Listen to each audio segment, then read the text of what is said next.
to the new episode of Flutter. In previous episode we have seen how to use the provider, right?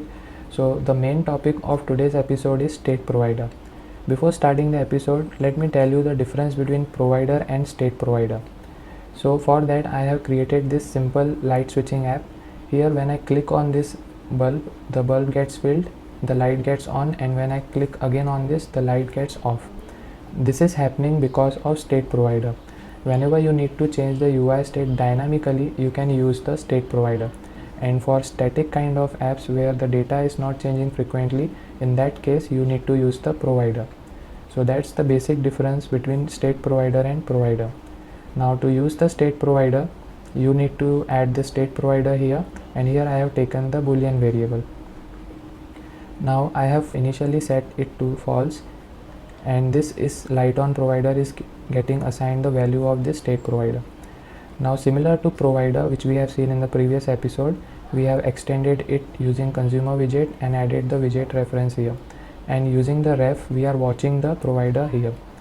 Now inside the UI I have created the icon button, and this variable is light on. Initially it is false, so when it is false the outline bulb will be displayed here, and when the light is getting on, the light bulb will be switched on here like this. Now to understand this line, what basically happening is, initially we have set it as false, right, a boolean value.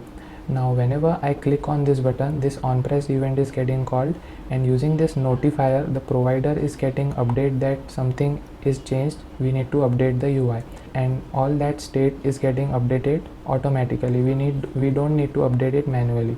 This notifier is giving the notification to this light on provider that the state has been changed to true.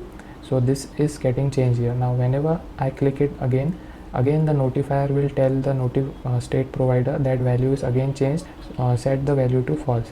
So in this way this is happening automatically. So basically whenever you need to create the dynamic kind of apps like counter app, or whenever you need to update the UI dynamically, you can use the state provider, and whenever you need to create the static kind of apps, you can use the basic provider like this. So I hope you got the concept how to use the state provider.